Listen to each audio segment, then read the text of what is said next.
Sorry. So let me welcome to the session here. So we have 4 speakers, and it's the next phase of general innovation policies and sectoral policies. And the first speaker we will have is, so say, on traditional sectors, technology upgrading and technology. So that's what I read. Then we have some policies about on new actors, new sectors of production, and then also networking strategies. So we cover, I think, in this section all types of innovation policies which are around currently. And so it's Vitaly to start with the probably most traditional way of thinking, but I let us surprise. Okay, it's your turn. Okay, thank you. Thank you for this nice introduction. So I'm going to talk about technological upgrading, and thank you for this introduction and initial message that it is a traditional topic of these studies. That's why I decided to start with this this title page with this illustration. It is a picture to make us think that the technological upgrading trajectories can be very different. This is a picture of Duisburg Landschaft Park. Yes, it is actually the illustration of how can a region of the rural region of Germany, which once was like the most industrial intensive in the world, I think, how it is now being transformed in the nature of activities within these regions really transformed. This is a picture of Landschaft Park, which was found in place of the original smelter. So basically it's a huge iron smelter factory which is transformed now into a kind of a natural amusement park. Trees are planted and hotel, there is an hotel on this. So basically this is an illustration that the technological upgrading trends may be very much not that we imagine they can be. So I'm going to talk about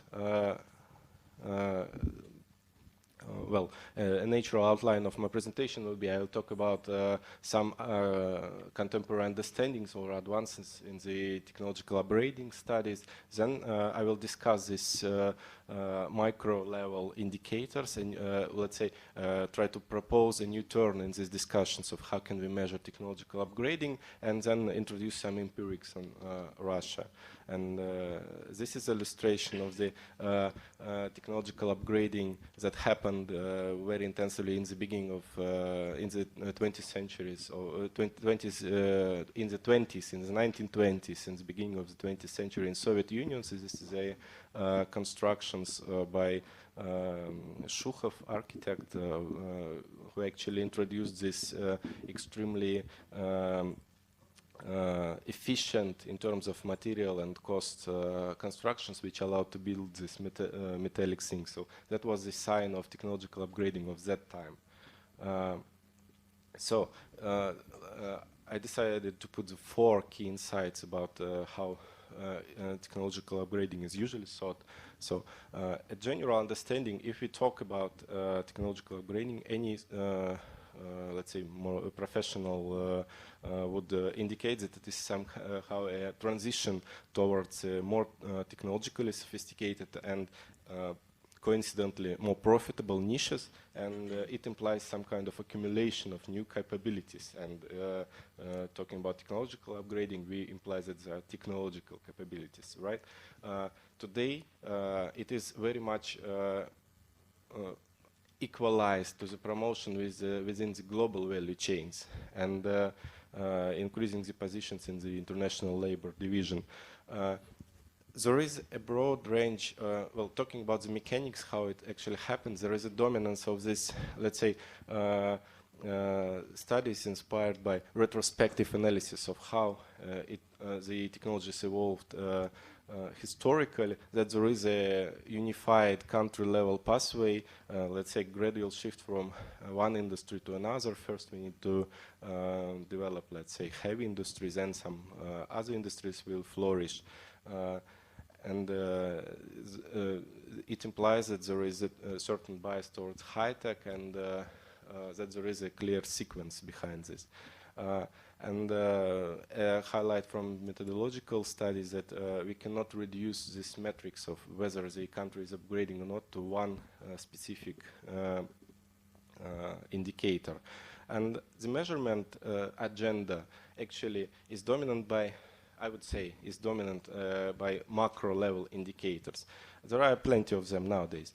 Some discuss the different forms of refined growth residuals, right, inspired by these growth models, these total factor productivity gaps, and there are very nice, very interesting, very sophisticated papers nowadays coming that compare the this total factor productivity in different countries and really make some insightful contributions on this basis. There is a broad range of metrics based on the, let's say, the content of country inputs and imports and exports, like the ability to contribute to the international value chains that deliver high-tech products.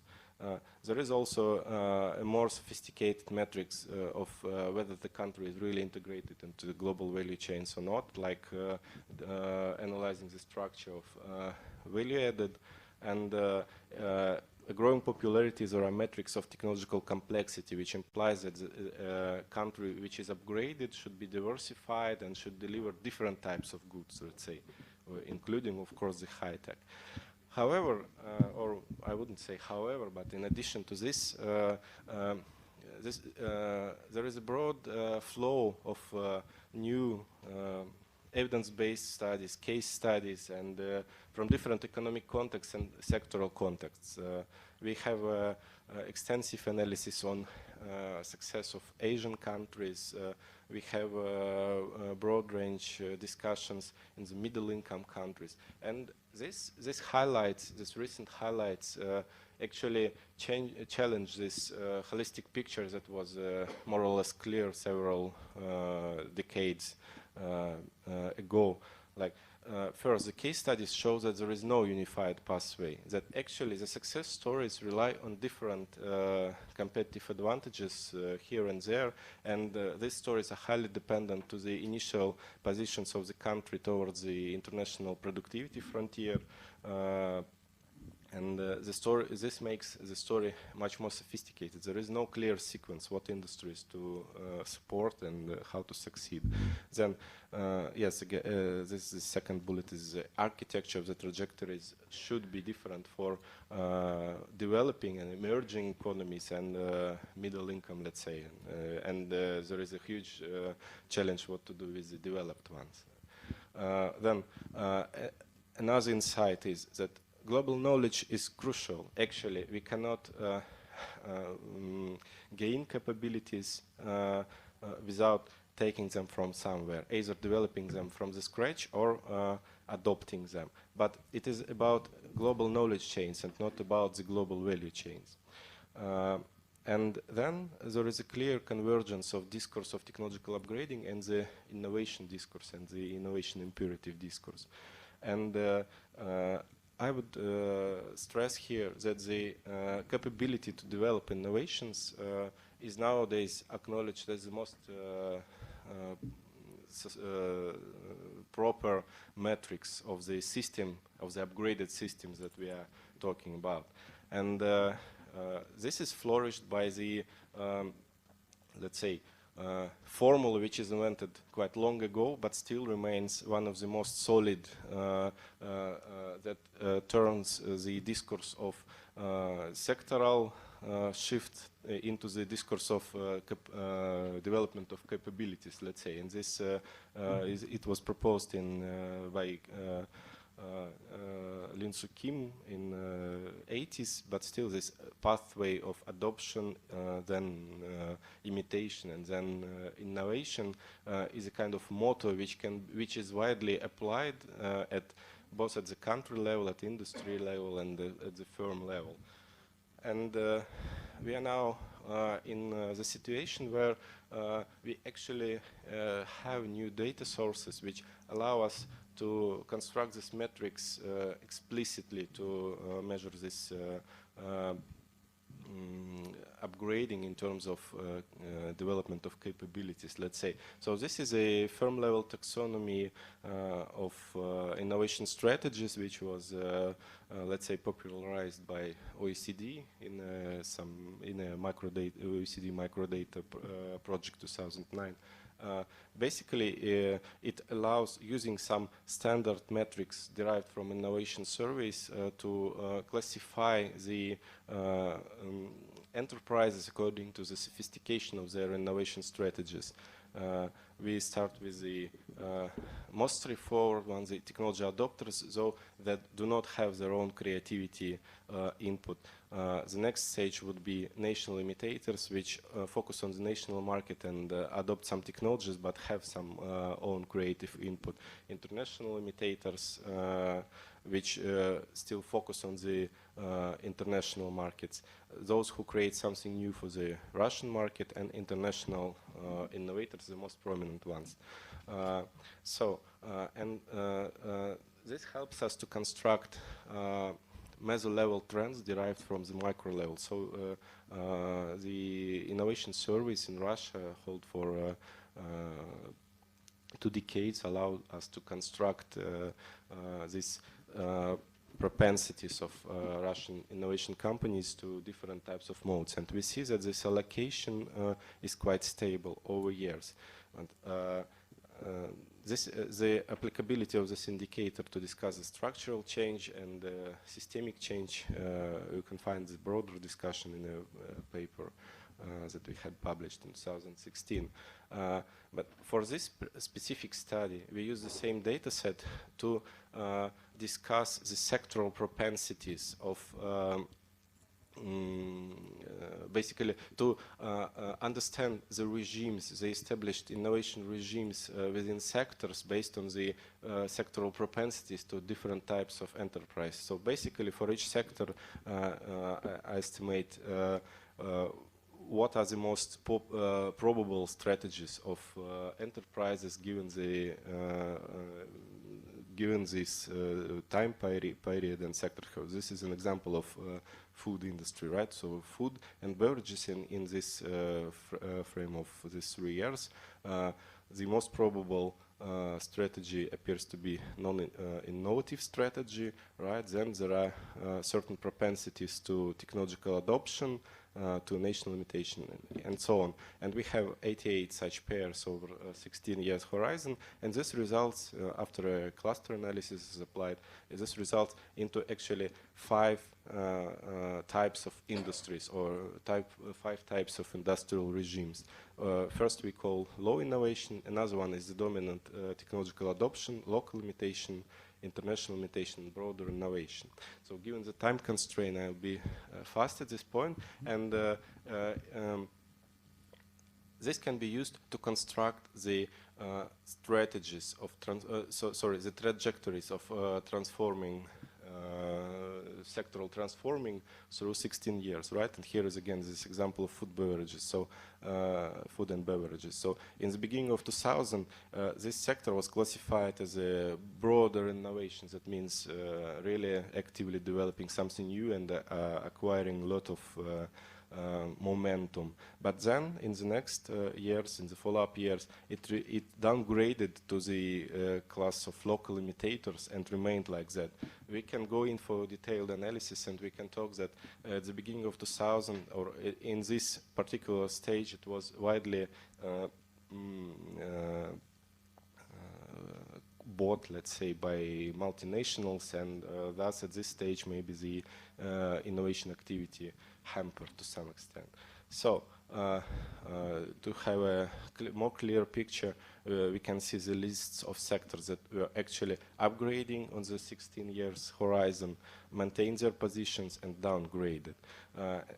If we look at the, let's say, aggregate picture, And if we ask actually if Russia upgraded or downgraded their industries, so there is an interesting, the most notable differences in these first classes. So basically, a number of industries actually transformed from the low innovation regime to the technology adoption regime. However, the most capable ones remained quite stable. So how can we facilitate the upgrading? And the natural answer here is to flourish, to let's say, to create environments that are favorable for the sophisticated innovation strategies. And this requires extra understanding what's behind this, what are the needs of the strategies, what are the features in given environment. So I see it. So basically, further analysis which we presented in a number of adjacent works may help us to identify that different properties, basically different strategies are strong in different dimensions of innovation. There is no unified leader, so we cannot call that that international innovators are the best ever strategy, so we should forget about others and only invest on them, support them by all means. Even further, we can discuss that the needs and the desires and demands of these enterprises is quite different. So basically, they have different perception of the most notable barriers of the innovation system, and they have different demand on the policy measures that are proposed to them. Given the time limitation, let me make these final highlights. So in fact, the contemporary understanding of technological upgrading discourse can be fully integrated into the innovation discussion. I think more than appropriate to talk about innovation in this. So, and the final point is that upgrading is very much heterogeneous, context-specific, and path-dependent. And on the methodological point, these indicators can be used in almost any country that has the innovation survey, so maybe it can flourish further discussions. So let me stop at this point. This is a picture of another modernist project of 1920s. It was about projecting the huge ministry of heavy industries next to the Kremlin. It was a constructivist project by brothers Vesniny. So nowadays there is GUM in this place, so it is a huge shopping mall. So I wonder whether this trajectory is efficient or not. Well, okay, thank you.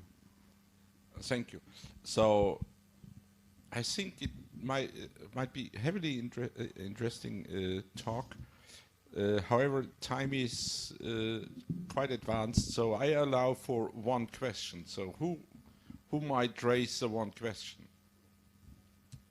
Nobody. So I can raise it. Oh, okay, good.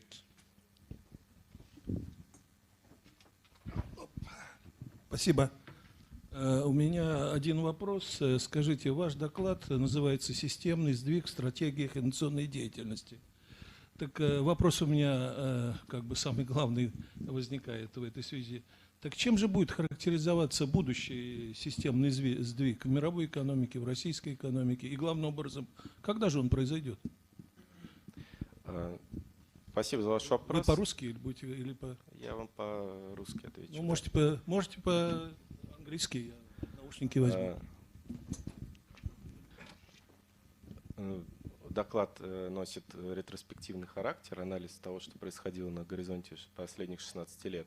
На ваш непосредственный вопрос, когда это произойдет, ну, на такие вопросы, наверное, скорее это предмет для гадания, а не предмет для научной дискуссии.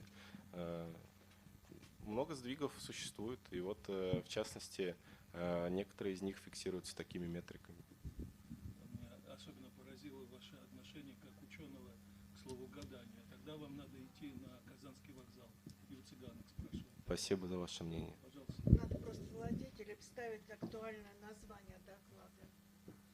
So Было не гадание, а актуально звучало. Ретроспектива. So I'd like to go forward with the next presentation. It's Sami coming here.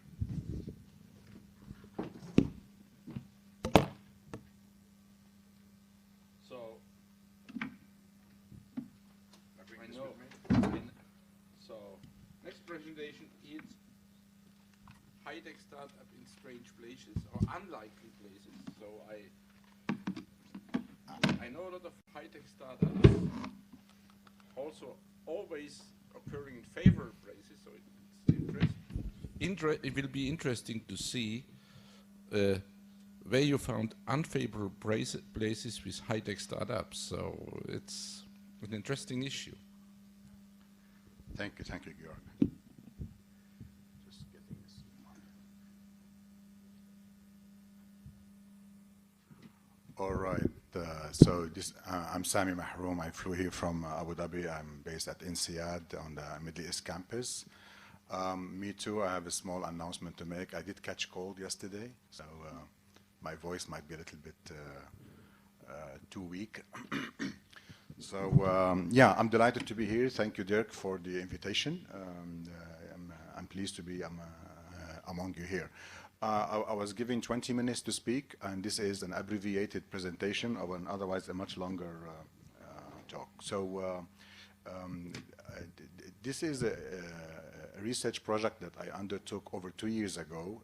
My intention was not to develop theory or to test theory. My intention was to write a book and to gain insights and to learn lessons that would be relevant and useful for policymakers and for entrepreneurs in general. So it was triggered by a number of observations about the technology companies and entrepreneurs succeeding against the odds. And I wanted to learn from the experiences of these successful stories.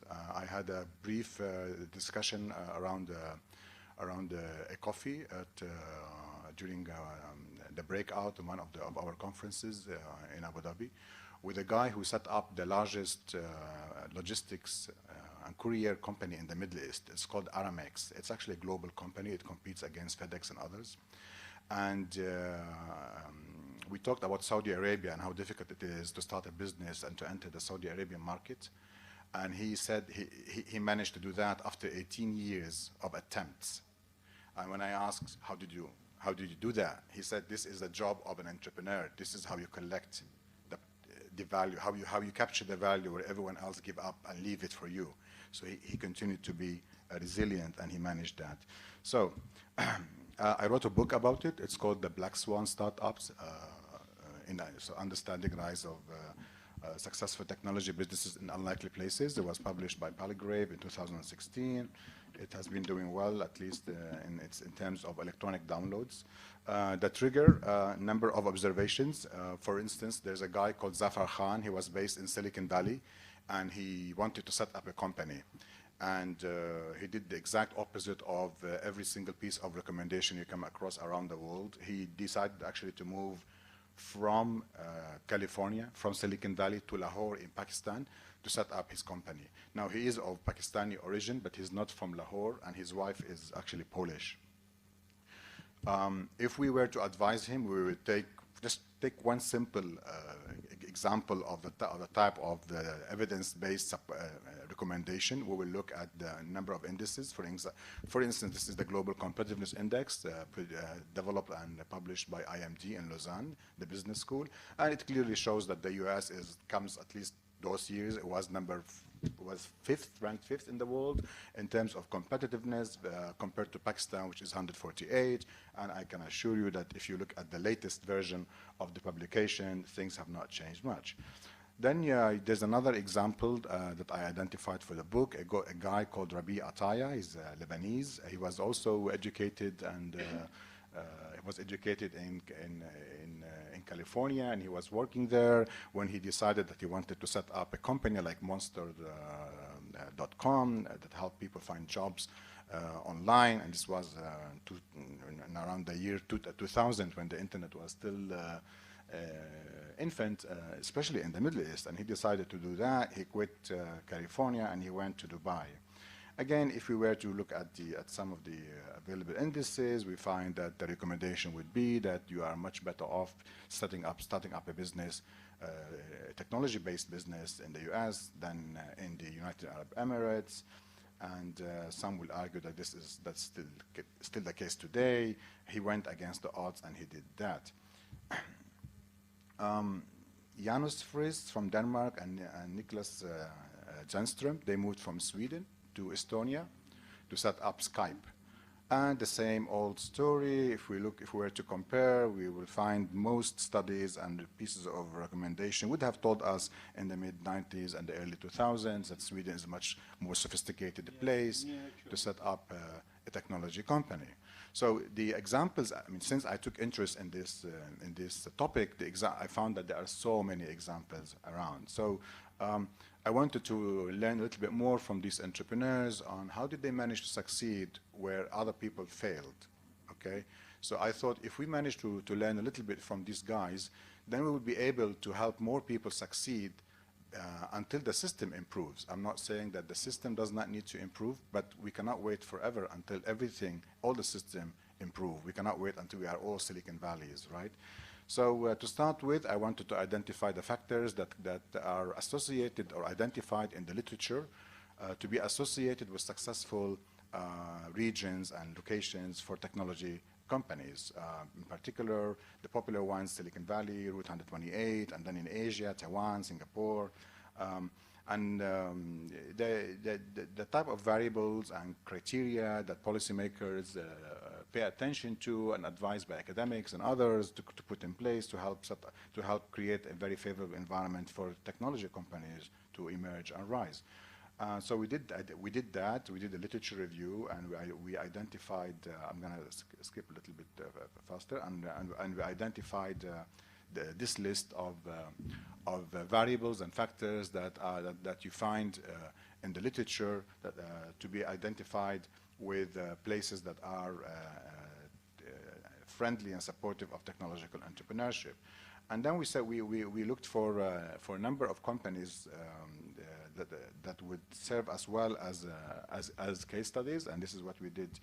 What we did here, we looked for companies that have been that was started less than 20 years ago, were based on technology, and that they had high growth throughout their existence, and they managed to scale up to become well-established brands.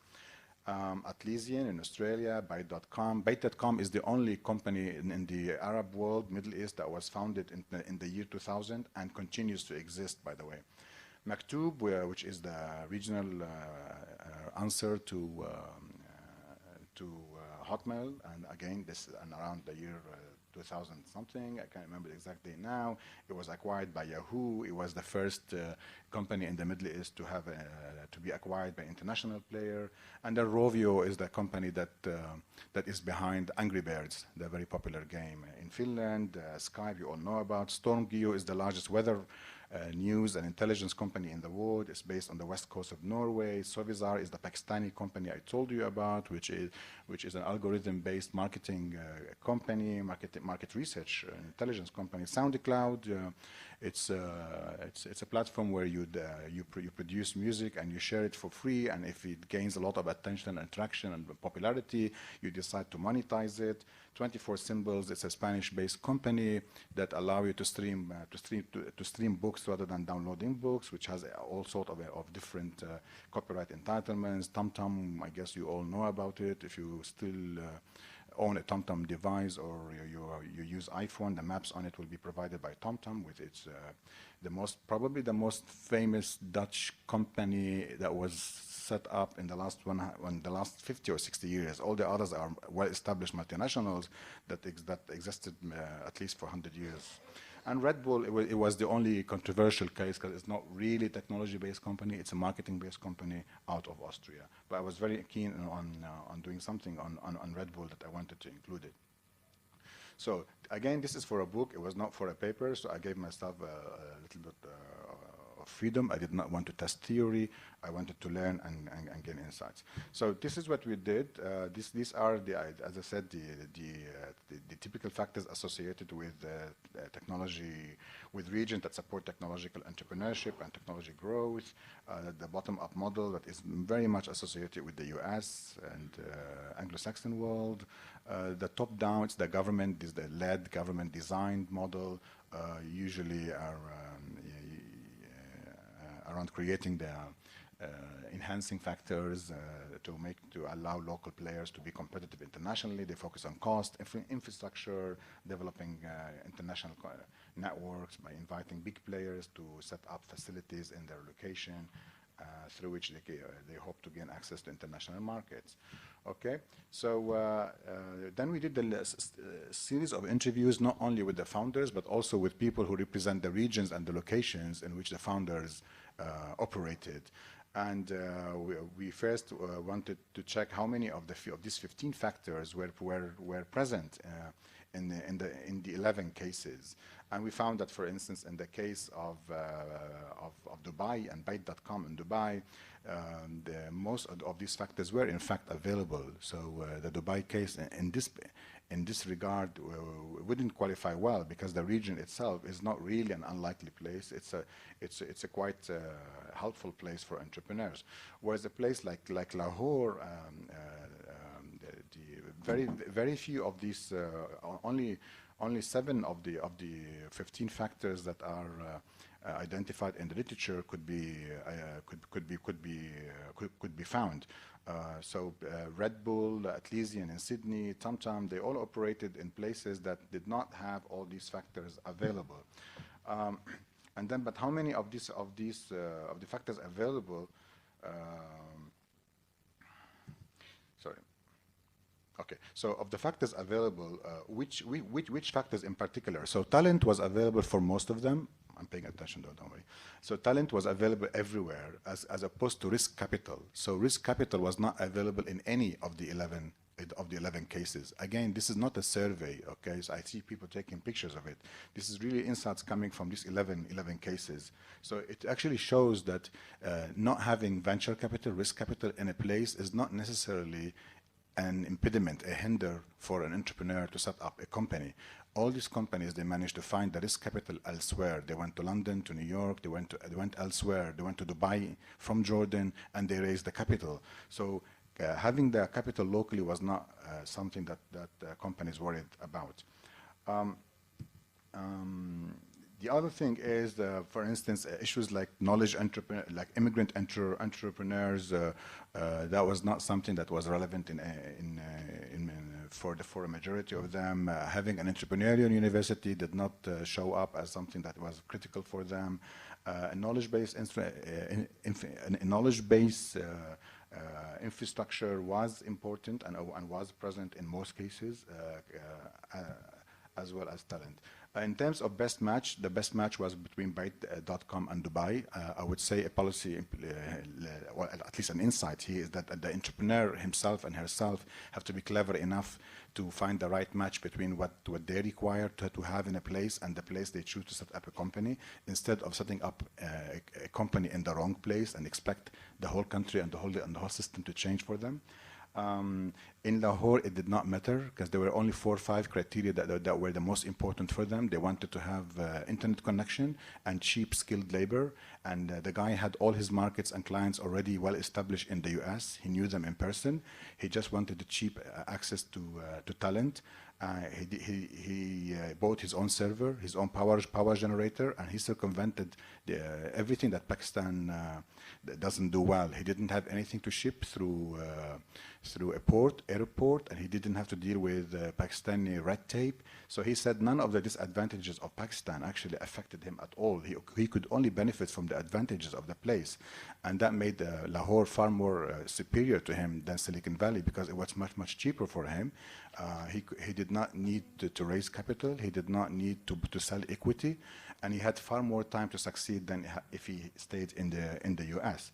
So because of the time that I've been giving signals here, so the main lesson here is that not everything that is missing actually is missed.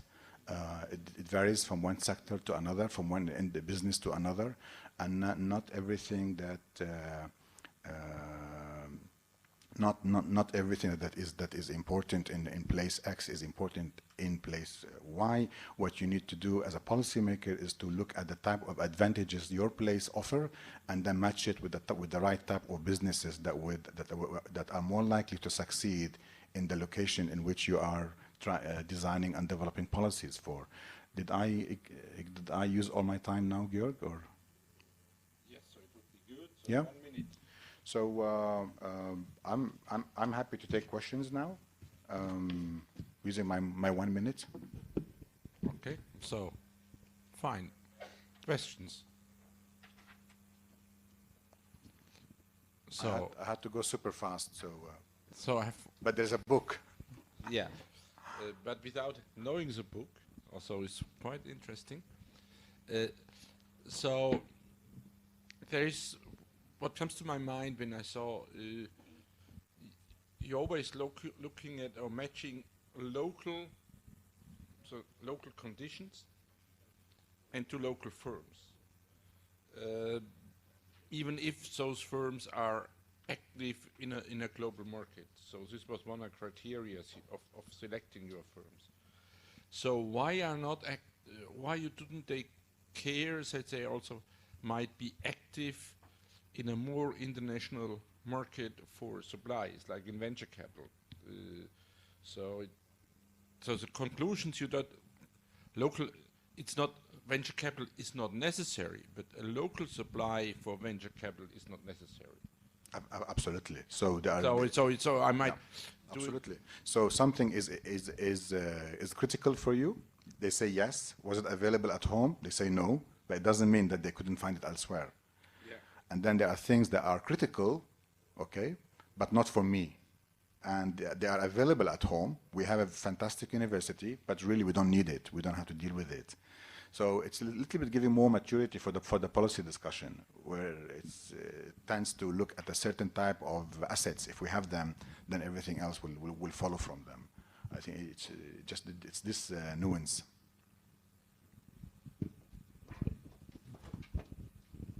Thank you. So, in continuing to what Georg asked, looking at the list of the startups, we see that they are highly global, and knowing the trends like in the organizational systems, that there are now even remote co-working systems, like where you can log in and foster your productivity of mixed teams of people, even from different groups and companies. And looking, for example, at Atlassian, who were one of the key factors of their success was working with the community of users, right? With the, so my question is, do you plan to do some follow-up analysis about the, let's say, global integration of these companies, not only in terms of venture capital, but also this, what was exactly internationalized in these cases, and how connected they were, not only in terms of money, you know? Yeah. And, yeah. So I actually learned a lot about these cases after the book as well, by going around and talking about them. The feedback I received from different scholars and researchers in the field. So one thing in common across all of them, except perhaps for Red Bull, which I admitted to, just wanted to, because it's fun to do it. I like the company, is that they're all based on digital platforms. So this is an indication that the digital platforms is changing the role of geography in terms of providing competitive and comparative advantage. One last, latest, or whatever the word is, example I came across is two brothers from Yakutsk in northeast Siberia who live in a village and who developed a game called The Secret Society, which is popular, I understand from the media, among women who are 35 plus. I don't know why. And these guys, they are young. They are based in Yakutsk. They never left the village, and they have become multimillionaires from just selling that game. They used the digital platform. They uploaded it on Google Play Store, on Apple's App Store, and they're selling the game. They're making $11,000 daily from App Store, from Apple's App Store alone. So these guys did not need to go to the regional government and ask them to change everything in Yakutsk so that they become another Silicon Valley. They managed to use the digital platforms. They got the attention of an American publisher. Once they did that, raising funds was easy for them, and they developed this company out of a peripheral place. So the entry of digital platforms into the world of business actually should urge us to reconsider the notions of comparative advantage and what does it mean for policy making. Okay, thanks. So I'd like to go to the next presentation. Thanks. So this was an inspiring talk, and there might be a lot of things to discuss. So we might do this in the break. The next presentation is coming from James Wudhuysen, or I don't know how to speak. Doesn't matter. And he's talking about new sectors. So it's not new actors, but it's new sectors. Okay, it's yours. I can't get the slides. The slides are not here. I don't know how to get them. Right, hello everybody. Now I noticed one thing, most of the men have gone, much more women. Women haven't yet spoken. And can the nomenclatura here please move away so that people can see the bottom of my slide? Fine. Have a bit of democracy here. Thank you. Sami, would you do the same? Otherwise you can't see the x-axis. Right, thank you.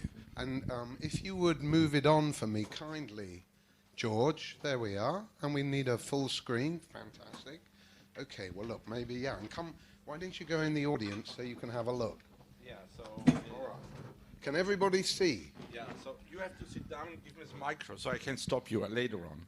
All right, okay. So, in politics, in the West, maybe also in Russia, there are the usual boring debates. More tax, less tax. More spending, less spending. More regulation, less regulation. And only until we hear the wonderful presentation of George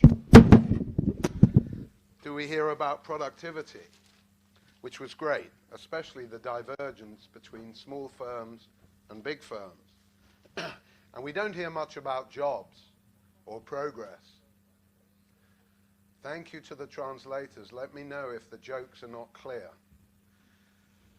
So I want to talk about whole new sectors of production or growth areas that can begin to combat 200 million unemployed around the world, that are not the usual suspects always, like autonomous cars. You're not going to see them for a very long time, I'm telling you. In the West, you're not going to see them. So I have criteria for the sectors I would like to build, and I'm very interested to hear of the Russian response to this.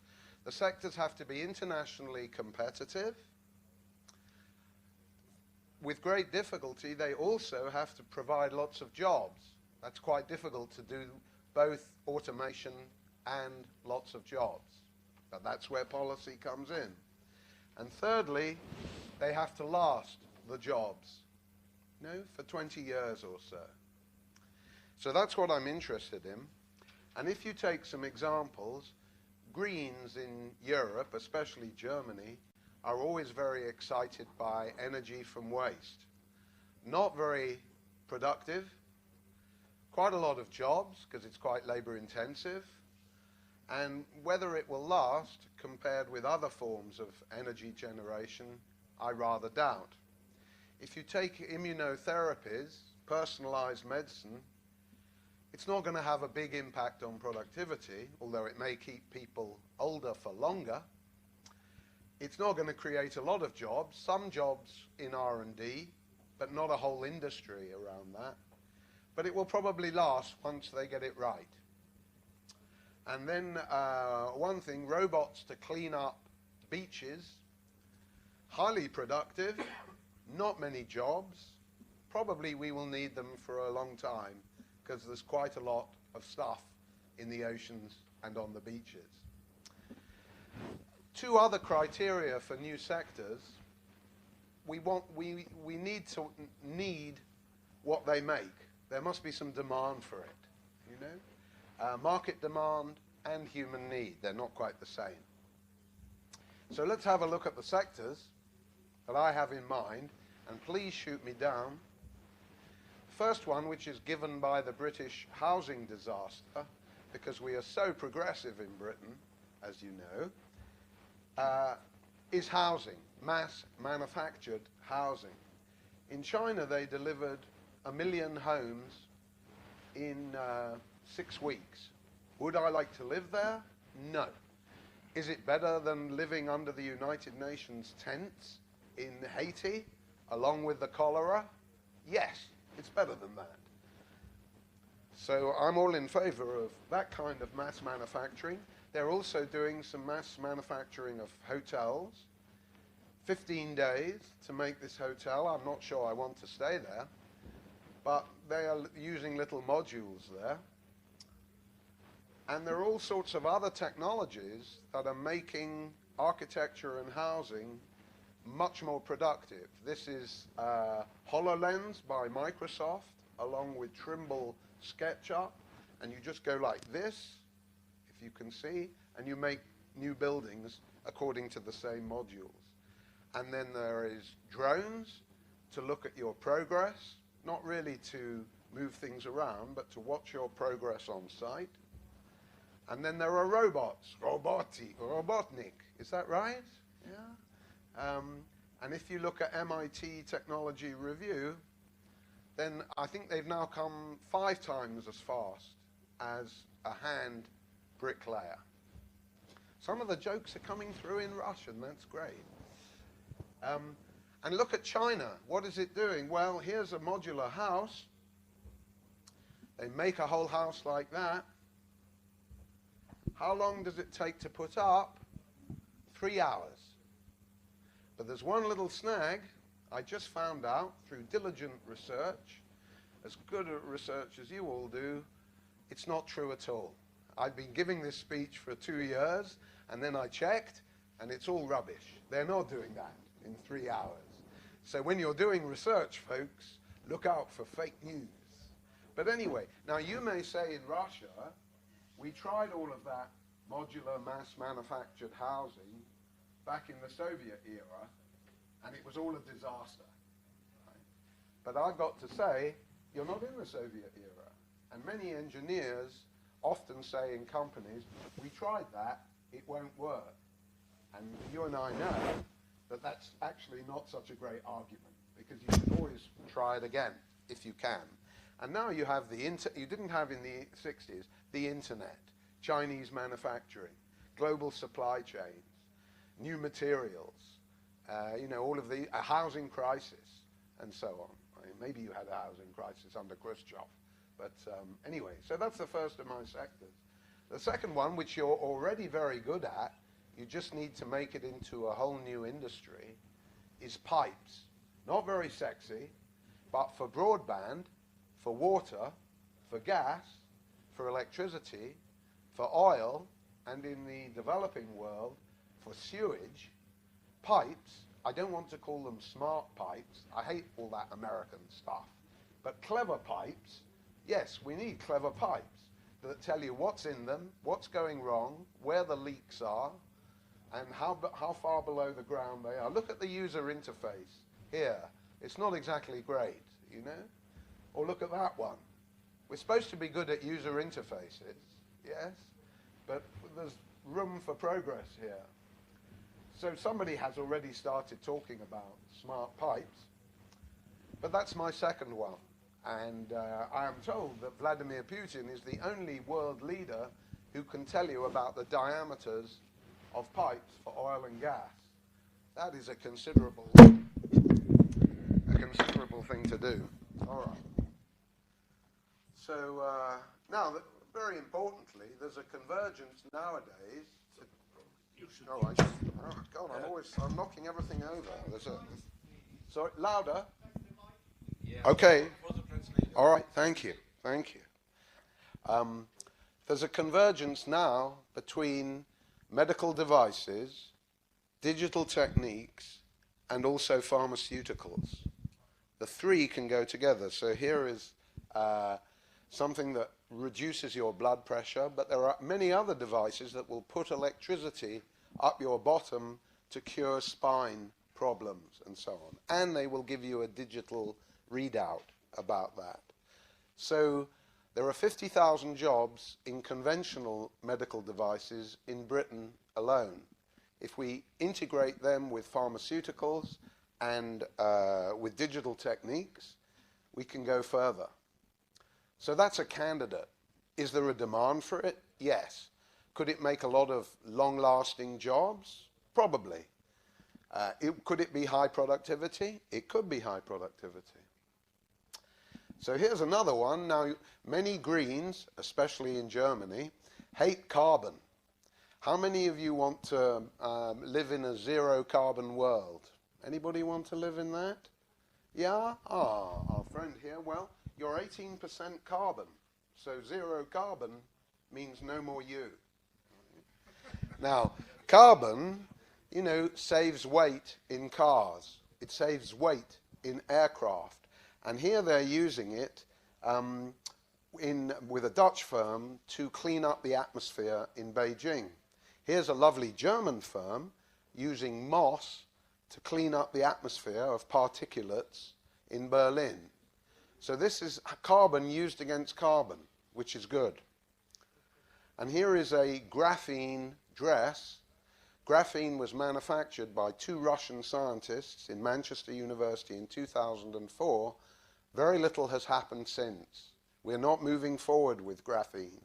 But this company is doing a graphene dress. And this British entrepreneur is trying to make radiators like this from graphene because of its conductive properties. Notice here that carbon can be used without robots to clean up beaches or to clean up the sea. Have I got to stop already? 5 minutes, great. 5 minutes, here we go. So this is a Dutch innovation that filters the plastic in the oceans, and it's made from carbon. So it's carbon against carbon again. Good carbon against bad carbon. So what we're talking about here is not a new carbon economy. That would be too sweeping. But it is a new carbon infrastructure where you're reckoning that carbon can be put to use. And we could talk about air capture, which is pulling out all the British carbon dioxide that we made 100 years ago and that's in the atmosphere, getting that carbon and turning it into petrol or gasoline. So here we go. Robots for old people. iRobot, which makes robot vacuum cleaners, did have a project in this, but it has collapsed. The seal pups made by Paro are lots of fun for old people, but this is the 9th version. They've been going for 20 years, not a lot happening. And if you look at Hasbro, these are the robots that they make to cheer old people up. Not very innovative. And yet, demographic trends suggest that we need more robots to help old people, not just to beat loneliness. And sometimes you want a human being, of course, but there are some functions, we needn't go into them here, to do with the body where you might need a robot more than you want a human being to look after you. I need not go into detail. So that's another one, service robots for old people. Now, one thing that is happening now, is already a new sector, is the Chinese electric car sector. If you look at my website, it's a whole new industry. It's not conventional cars that are electric. It's a very different ballgame. And China is already moving ahead in batteries. It's making some rather ugly cars, but they move quite fast. And you will see that in terms of the world market, China is ahead of everybody else. So that is a sector, I think, much more likely to happen quickly than autonomous vehicles. We can have a debate in the bar about autonomous vehicles. And when we're talking about, I love the yellow card, fantastic, Fußball. Hyperloop, beer delivery by drones, supersonic transport, We've gone backwards on supersonic transport. We need to go forwards. Of course, it's only for the rich, but the principle of supersonic transport is something that we should advocate. So then finally, or nearly finally, we look at the space race in America in the old days, and we think about the world textile industry, and in Bangladesh and India.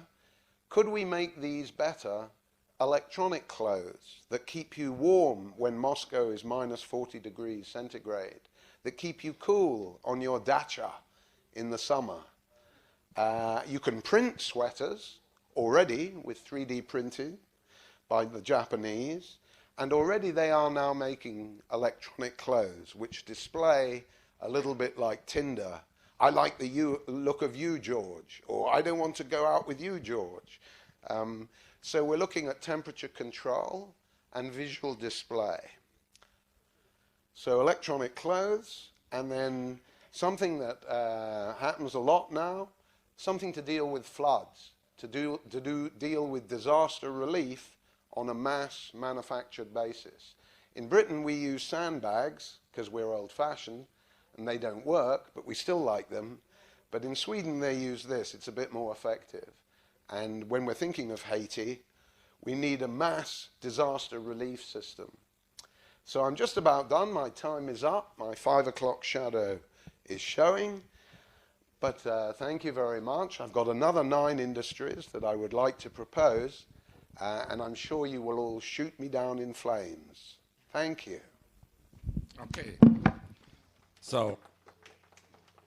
Don't go too far now. Just a little. No. So you might get some interesting questions because everyone is eager to get to new industries. Okay, so this is working. The thing is, are these questions for this talk? Okay, you again? Criticism I would prefer. Нет, не критиковать, а узнать новое. Спасибо за такую презентацию. Скажите, а в чем новые вызовы в отраслях энергетики будут? Есть ли у вас такой слайд?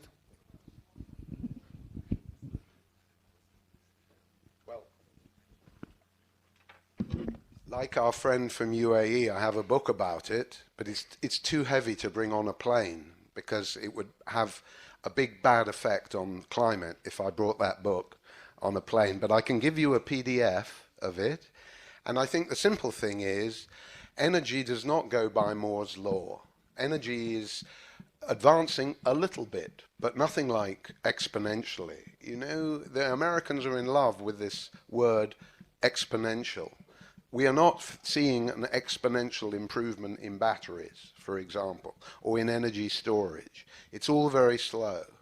Myself, I think Russian nuclear energy, terrific. Bring it on. The Germans may not like it. I love the Germans, but I love nuclear energy. If you look at energy, you'll find that generally China is leading in all fields. Solar, wind, not very good at nuclear. Probably will be good on fusion, if that ever happens. And in many other sectors, it's extremely subsectors of energy. So I think China is worth looking at in terms of energy policy, and that's before it gets fracking. It's got actually the largest shale reserves in the world, bigger than America. But it's taking about 10 years to get into, not actually, I prefer horizontal drilling, because it's not the fracturing of the rock. What gives the productivity increase is your ability to access a lot of oil and gas. So when China does that, it'll be worth a look. The American shale industry is already very interesting and good. High productive, lots of IT, quite a few jobs. So energy, lovely.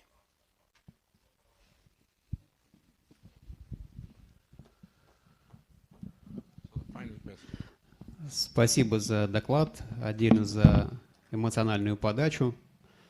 Вот, значит, тем не менее, каких-то качественных выводов, к сожалению, сложно сделать из доклада. Два вопроса, чтобы понять, значит, что выделить главное из доклада. Знакома ли вам методология так называемых технологических укладов, которые разработаны на основе циклов Кондратьева? Есть точка зрения, что мы переходим из 5-го техноуклада в 6-й техноуклад. Пользуются ли этой метрикой западные исследователи? Первый вопрос. И второй вопрос. Собственно, вот Англия ваша непосредственно, да, значит, замечательная страна. Входит ли она какими-то технологиями в 6-й техноуклад? Если Англия в новой картине мира, поскольку, по моим оценкам, лишь 5 стран, ведущих 5 стран, ну, это можно по ВВП посмотреть, по доле ВВП, входит разными технологиями, макротехнологиями в 6-й техноуклад. А вот Англия будет вот в новой картине геополитической, технократической картине мира в 6-м техноукладе?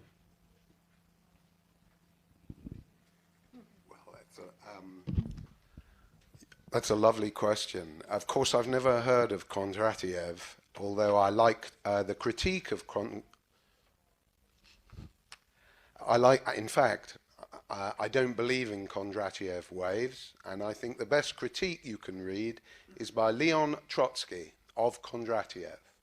And my ideas have nothing to do with that, and they've nothing to do with metrics very much. I think the desire to measure everything and understand nothing is something that I very much attribute to America.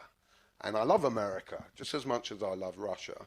But in America and Britain, we're obsessed with metrics and methodologies and flow diagrams. What I'm putting forward is some principles for political debate, for a new agenda in innovation that is not just the old stuff, but is to do with solving real social problems.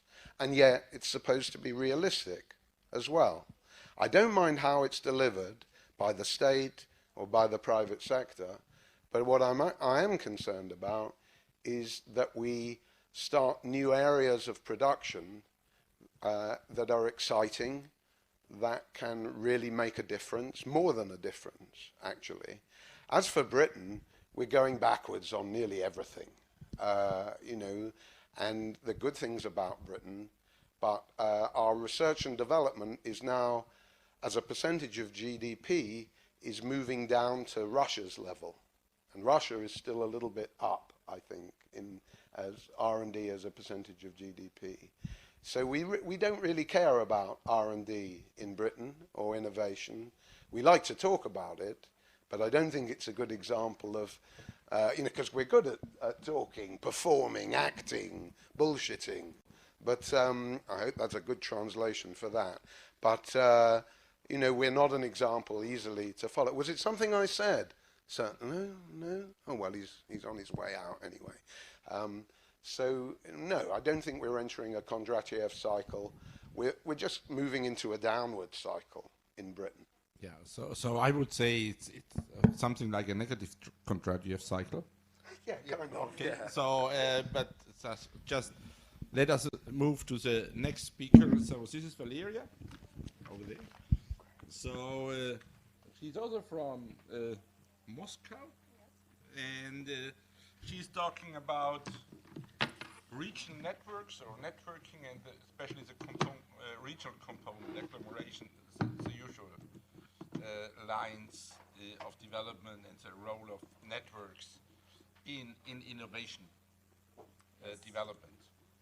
Okay, so it's your floor. Thank you very much. Okay, thank you. I will try to open the presentation.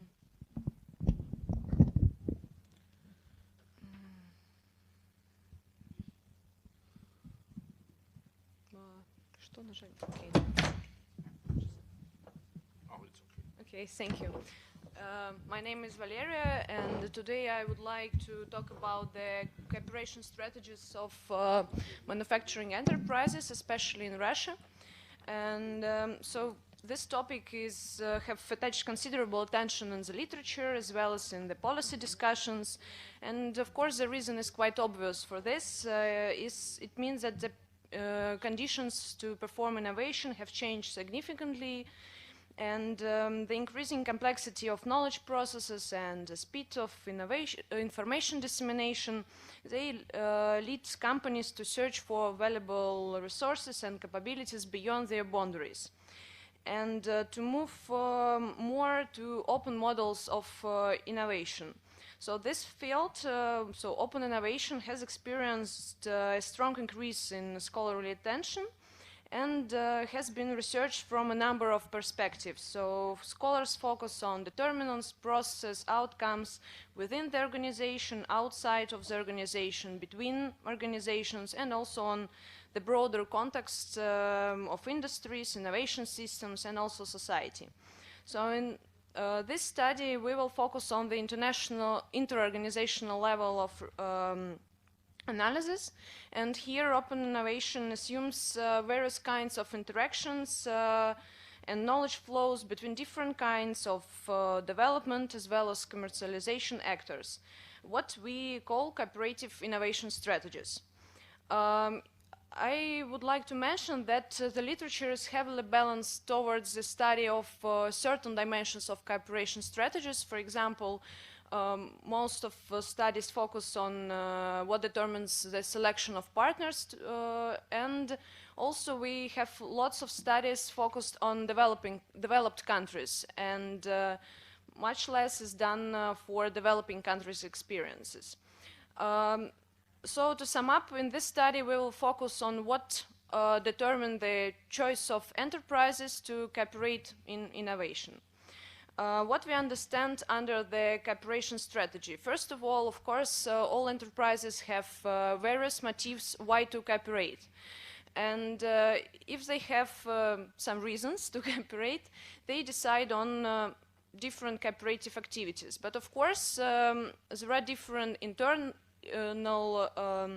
characteristics of firms and also industry-specific characteristics that also influence their decisions on cooperation. And of course, there are various external conditions such as innovation framework, institutional conditions that also influence the cooperation network configuration. In this study, we focus on three main dimensions of cooperation strategy. First of all, it's the probability of cooperation. So the first decision of firm to cooperate or not. Then if they cooperate, of course they decide on how long to cooperate, so duration of cooperation, and also they choose their partners on different geographical levels, so regional, local, national, and also international. We also suggest that a number of factors influence this decision to cooperate and also the choice of interaction pattern.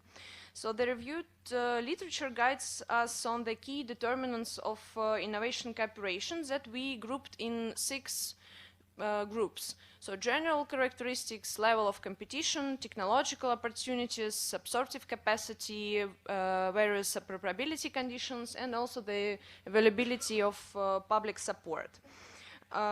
Still, it's quite clear that a number of that the determinants have different effects in different settings. And of course, Russia is a special case various framework conditions for innovation in Russia differ significantly from other countries all over the world. As you can see, for example, Russia is characterized by low innovation activity of manufacturing enterprises, less than 10%, low institutional quality, including property rights, intellectual property protection, unfavorable framework conditions for entrepreneurship and innovation, and all these factors influence the framework and decisions of firm to cooperate in innovation. So our study is empirical, and using a large-scale cross-industry sample of innovation-active enterprises in Russian manufacturing, we will investigate the determinants of innovation networking strategies. talking about some descriptive statistics or the scope of cooperation in Russia, I would just like to mention that we know that innovation companies in Russia, they cooperate quite intensive. They prefer to mostly to cooperate with clients and suppliers, especially on the regional and national level, and they tend to do it for a long time. So the cooperation, permanent cooperation, and long-term cooperation are quite often in our country. Also, I would like to mention that the science-industry linkages is quite limited, and only so less than 30% of manufacturing enterprises in Russia cooperate with R&D organizations and universities. Now I would like to show you that we did like independent analysis of to understand how companies choose the duration of cooperation with different partners, and the results show that there are 6 independent cooperation strategies considering the normal duration with a particular partner, namely companies cooperate with knowledge producers, within the with value chain members, related industry actors, public authorities, competitors, and consulting firms. And within each strategy, there are certain regularities of cooperation. Talking about the geography of cooperation, we did a latent class analysis, like a preliminary analysis, and we received that there are 4 different independent types of cooperation, and unfortunately most of manufacturing enterprises in Russia cooperate only within the value chains, only with clients and suppliers, especially on regional national level. So only 20% of them cooperate with market actors more broader, and the most how to say valuable form of cooperation when lots of factors are involved on, and also on the international level is not so common in Russia, and less than 10% choose this form of cooperation. So now I move to the econometric analysis. We did 3 different we estimated 3 different econometric models to understand all these 3 types of dimensions of cooperation strategy, but our advantage is that we use the same set of explanatory variables, so the determinants, so our conclusions could cover all these 3 dimensions, and that's why are more probably interesting. So now I will focus on these 6 groups of determinants I mentioned before. So the first one is general characteristics. Here it's necessary to mention that the results support somehow the theory, and we see that the age and the size of company is a really important and significant determinant. The companies in high-tech and medium high-tech sectors cooperate more intensively, and they are those who prefer to develop broader networking and to cooperate more with knowledge producers. And of course, for Russian manufacturing, it's necessary to mention that the state-owned enterprises, they also cooperate more likely with different partners, and probably the reason for this is that they have more resources and also financial resources for cooperation. Move to the next group is the level of competition. Here I can mention that generally the degree of competition has an insignificant effect on cooperation strategies in Russia, but at the same time the market strategy, so the orientation of enterprises towards national and international markets really foster the cooperation, especially with knowledge producers and also with competitors. The next group is technological opportunities. Here we looked at the innovation and R&D intensity and also various specifics of innovation strategies of firms. Here I would like to mention that generally R&D and innovation intensity, they don't affect the choice both of the decision. They don't affect the decision to cooperate, the duration, and also the geography of cooperation.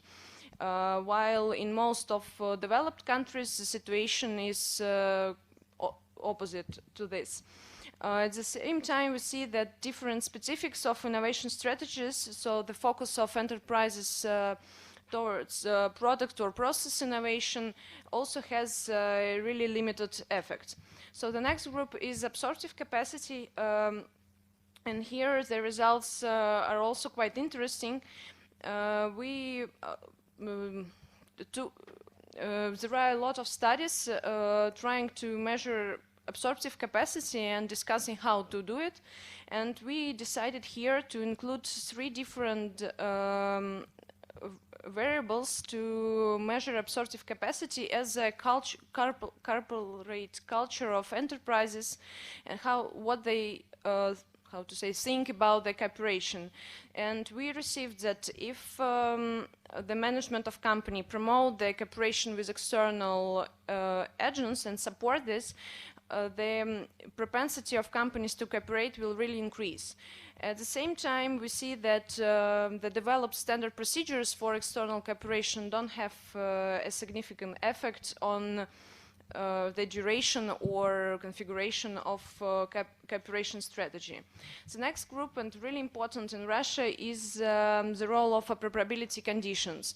Our results show that for Russian companies, the availability and the use of various formal and also informal intellectual property mechanisms are really important. And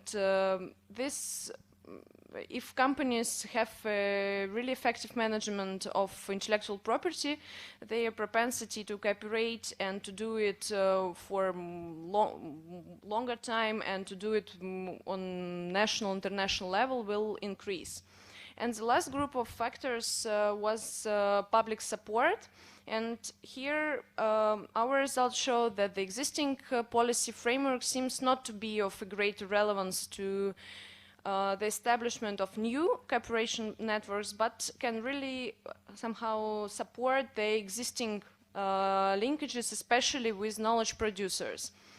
At the same time, the results revealed that the existing policy measures don't affect on the configuration and geographical scope of cooperation. So now I move to the conclusions. And here, so I would like to say that Russia has a really special regime of cooperation, which significantly is different from developed countries. And we can say that cooperation is generally hampered by a low propensity of business to the innovation strategies.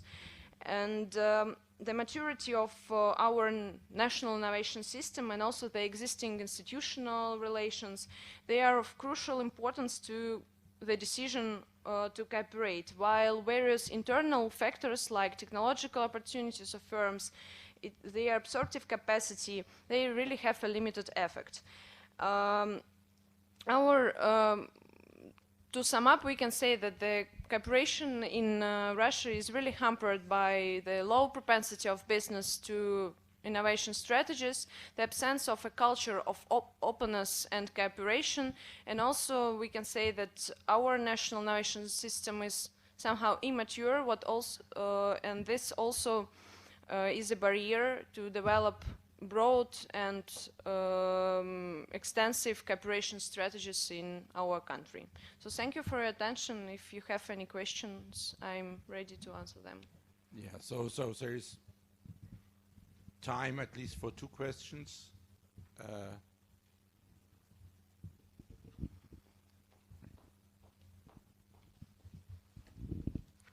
Если позволите, вопрос на русском задам. Да, в конечно. России на русском как бы так вот.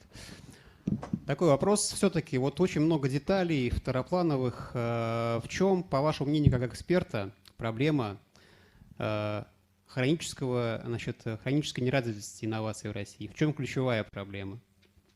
Как эксперта, повторяю, не как должностное лицо, не как... Вот вы экспертской, да, и вы видите проблематику в России. И вот в чем ключевая проблема у нас, у всех? Спасибо большое за вопрос. Если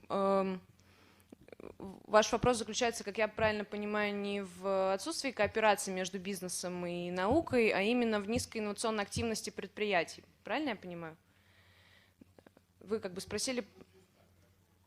Хорошо, если говорить о моем собственном, так скажем, хорошо экспертном мнении на этот счет, мне кажется, основная проблема кроется, естественно, в условиях, в которых наш бизнес существует сейчас, в его неуверенности в том, что они смогут, так скажем, защитить результаты тех исследований, разработок, инноваций, которые они создают в дальнейшем, что как бы характеризуется и различными административными барьерами как бы также на различном уровне. И вторая проблема, как мне кажется, в том, что не очень ясно, насколько велик спрос на те инновации, которые компании создают, и также спрос на научные исследования и разработки, которые создают университеты и научные организации. И по моему мнению, именно это осложняет и не дает развиваться, и ограничивает инновационную активность предприятий.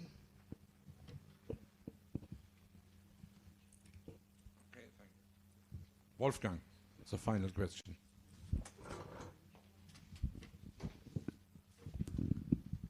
Just a question for clarification, because when we analyze the CIS type questions in other countries, we quite often encounter cultural differences in understanding and applying the notion of cooperation.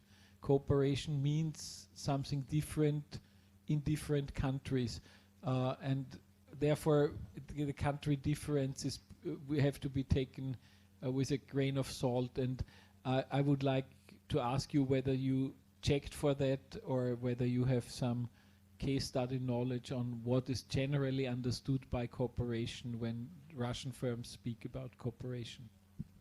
Thank you for your question. Of course, so when we did our survey, we focused on what is doing in other countries, and also I mentioned it that our study is compliant with an Oslo manual and CIS frameworks. But unfortunately, we didn't have exactly question in our survey, what do you understand under cooperation? But generally, we assume that cooperation means that companies, how to say, produce innovation together. So they they cooperate within the innovation process, and there is close work within cooperation agreements. Okay. So we have finally Yuri, who is trying to summary the papers or giving at least some summarizing comments, I think. And you have some minutes for this. And you are the last obstacle before the lunch break. Be aware of this also. Уважаемые коллеги, у меня очень непростая задача выделить что-то интересное в том, что было сказано. Не из-за того, что не было ничего интересного, скорее наоборот, а из-за того, что действительно времени много, выступлений много, и они достаточно разные. Итак, выступление Виталия Рудя о системном сдвиге в стратегиях. Мне кажется, это интересна сама по себе тема, что автор обратился именно к реформированию традиционных секторов.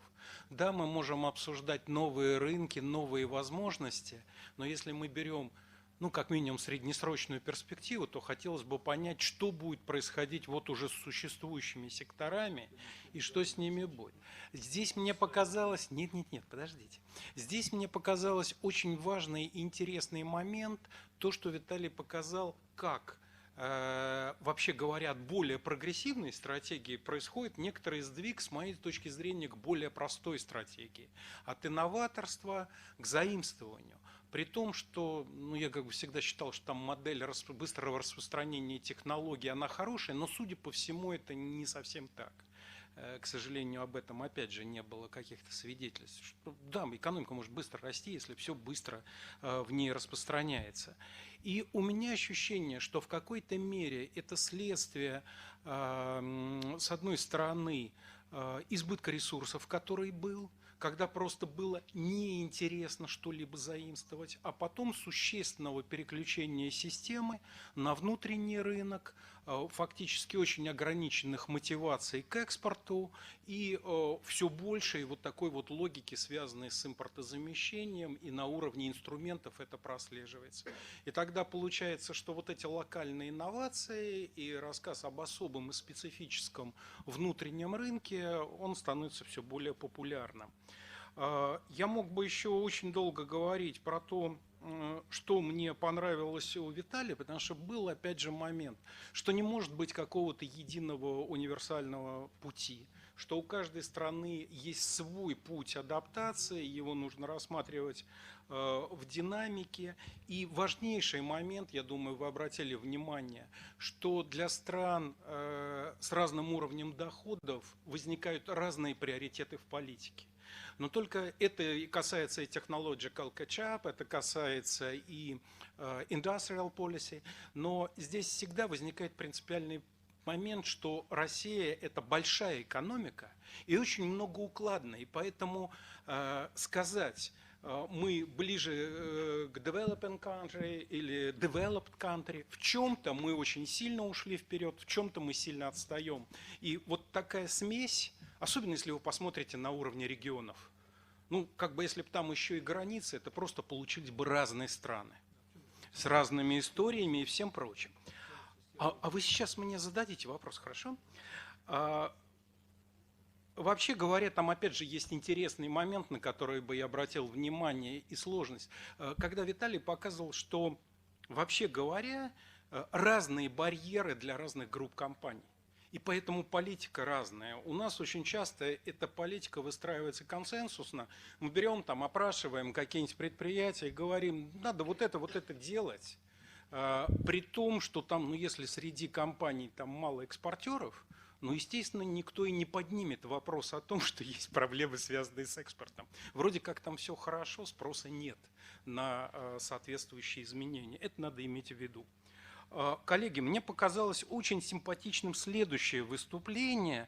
Вот оно очень такое воодушевляющее, лиричное, про высокотехнологичные стартапы в маловероятных местах. Мы, наверное, сразу думаем, вот как хорошо, и, может быть, и у нас там они будут возникать. Действительно, основная эта проблема в чем? Что есть некоторые факторы, связанные с тем, чтобы такие стартапы появлялись. Но нет какого-то универсального набора, почему срабатывает или нет тот или иной набор факторов. Что, безусловно, важно, мне кажется, это действительно наличие некоторых экосистем, к которым я отнес бы, как и было показано тоже в докладе, по многим исследованиям, это таланты, это сети, Это плотность взаимодействий, принципиально важный момент. Это инфраструктура и очень важный для нас момент дружественное регулирование. Вообще говоря, вот дальше как бы вот этот секрет, почему отдельным компаниям не совсем все из этого ингредиента нужно, он возник через призму digital platforms, digital transformation. Да, действительно, это получается, что компания может находиться в одном месте и фактически находиться в юрисдикции другой, имея возможность привлекать другие компании, иным образом уплачивать налоги, взаимодействовать. На что я обратил бы внимание? Это, конечно же, касается, ну не то чтобы узкого, а достаточно четкого сегмента среди новых компаний. Это, конечно же, сектор IT. И если вы возьмете ряд других новых секторов, связанных там, например, биотехнологический сектор, то там все сильно уже вот не так вот просто. То есть, когда мы говорим про IT-компании, да, они могут появляться в совершенно случайных местах. Сильно не уверен, что это касается и других компаний. Ну, опять же, вот такое воодушевляющее выступление господина Вудхайзена насчет того, что да, вот есть 3 критерия, и если мы по ним посмотрим, может быть то-то, то-то, то-то, то-то. Дальше возникает нет, на самом деле все очень правильно, все очень интересно. Дальше возникает вопрос, а почему этого нет? И как раз здесь вот и интересно пройтись по тому же списку и в докладе, может быть, еще длинным попытаться объяснить, почему этого нет. Или, может быть, и не будет в ближайшее время у нас. Потому что, вот, например, простейший ответ вчера прозвучал, как раз когда был мэр Собянин в Вышке, и ему задали вопрос, а, собственно говоря, ну, наверное, можно как-то вот эту стоимость жилищного строительства снизить, чтобы квартиры были более дешевыми. У него ответ был очень интересный, чтобы было понятно несимметричность здесь реагирования на эти вещи. Он сказал, а зачем? Это же будет сумасшедшая проблема, потому что в Москву хлынет большой поток. Она просто к этому не готова, и он прав. Потому что рынок жилья в городе, он в определенной мере регулирует потоки, а дальше там просто сплошные проблемы. Вот. И если мы пойдем дальше по этим вещам, там много как раз таких вещей возникает, по которым мы просто не всегда, может быть, чувствуем политические ограничения. Почему эти вещи, к сожалению, не двигаются, а так возникает ощущение, как все симпатично, давайте это назовем приоритетами. Здесь опять же такое возникло ощущение, что нам осталось только выбрать из этого списка что-то и сказать, это наши приоритеты, и тут они и появятся. Эти сектора. Увы, это не всегда так происходит, а в наших условиях, с моей точки зрения, здесь еще возникает риск пузырей. И если за рубежом пузыри, они в целом конструктивны, потому что в них идут частные инвестиции, я хорошо отношусь к частному бизнесу, но все-таки пусть рискует деньгами частный бизнес, он тогда лучше все это оценит. Но у нас обычно там, в пузыри, не в пузыри, в перспективные направления всегда предлагается поучаствовать прежде всего государству. А это уже существенные проблемы. И последнее выступление Валерии Власовой. Мне оно очень понравилось. Оно очень интересное, и я согласен со многими утверждениями, что да, более крупные компании с более длинной историей, они заинтересованы во взаимодействиях с университетами, институтами, но я бы просто предложил взглянуть на это немножко более сложно, чем набор некоторых факторов, а просто вспомнить, а что такое более крупные компании и более, соответственно, с длинной историей. А это те, которые уже давно у нас существуют.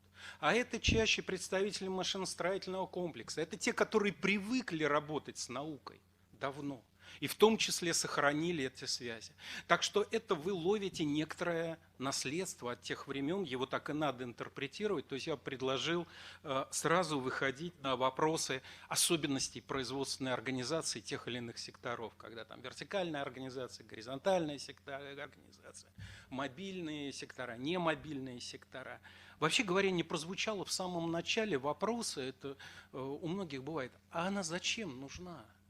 Вот понимаете, да, мы все чувствуем неплохо, а все-таки вот если измерить, тем более в российских условиях, это что дает? Это в чем дополнительная стоимость, ценность такого сотрудничества?